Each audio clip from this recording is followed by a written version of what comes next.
अध्याय 13 क्रिया। यह एक पार्क का दृश्य है। प्रातः काल का समय है। एक बालिका झूला झूल रही है। एक व्यक्ति प्राणायाम कर रहा है। कुछ लड़के व्यायाम कर रहे हैं। माली पौधे लगा रहा है। इन सभी से कुछ काम होने के बारे में पता चल रहा है। इसी को क्रिया कहते हैं। जिस शब्द से किसी काम के करने या होने का बोध होता है उसे क्रिया कहते हैं। क्रिया के मूल रूप को धातु कहते हैं। धातु से ही क्रिया का सामान्य रूप बनता है।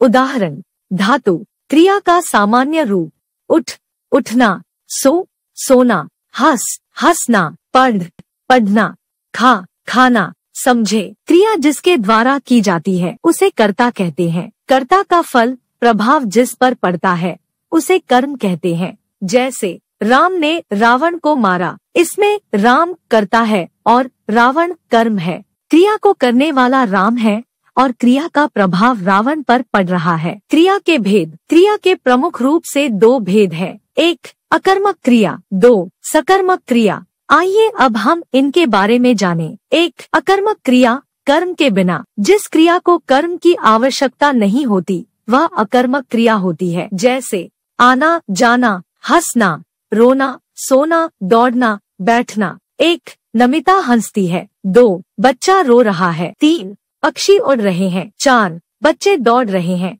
उपर्युक्त वाक्यों में हंसती है, रो रहा है, उड़ रहे हैं, दौड़ रहे हैं क्रियाओं का सीधा प्रभाव कर्ता नमिता, बच्चा, पक्षी, बच्चे पर पड़ रहा है। अतः इन वाक्यों में अकर्मक क्रिया का प्रयोग है। दो, सकर्मक क्रिया। स, जमा, कर्म अर्थात कर्म के साथ। जिन क्रियाओं के साथ कर्म आता है वे सकर्मक क्रिया होती है। इनमें क्रिया के कार्य का प्रभाव कर्ता की जगह कर्म पर पड़ता है। ये क्रियाएं हैं: लिखना, पढ़ना, दिखाना, सौंपना, कहना, बेचना, बनाना, समझाना आदि। एक, मैंने नीता को बात बताई। नीता, बात। दो, बच्चों ने गाना सुनाया। गाना। तीन, धोबी कपड़े धो रहा है। कपड़े। चार, घोड़ा घास खा रहा है। घास। इनमें काले मोटे शब्द कर्म है। कई सकर्मक क्रिया वाले वाक्यों में दो कर्म होते हैं। वह क्रिया द्विकर्मक होती है। जैसे एक, मैं राम को पत्र लिखूंगा।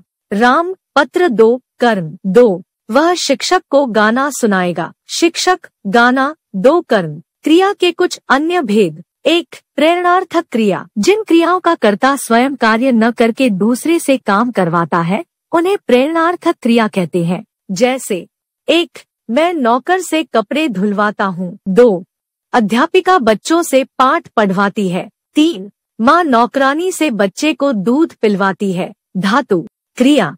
प्रेरणार्थक क्रिया: उठ, उठना, उठवाना, उड़, उड़ना, उड़वाना। लिख, लिखना, लिखवाना। पी, पीना, पिलवाना। दो, संयुक्त क्रिया। वाक्य में जहाँ दो या दो से अधिक क्रियाओं का एक साथ प्रयोग किया जाता है वहाँ संयुक्त क्रिया का प्रयोग माना जाता है। जैसे एक, राजेश खाना खा चुका है। दो, मैं पढ़ लिया करता हूँ। आपने पढ़ा और समझा। किसी काम के करने या होने को क्रिया कहते हैं। कर्म के आधार पर क्रिया के दो भेद हैं: अकर्मक क्रिया और सकर्मक क्रिया। जहाँ दूसरे को प्रेरणा देकर काम कराया जाए वहाँ प्रेरणार्थक क्रिया होती है। संयुक्त क्रिया में दो या दो से अधिक क्रियाएं होती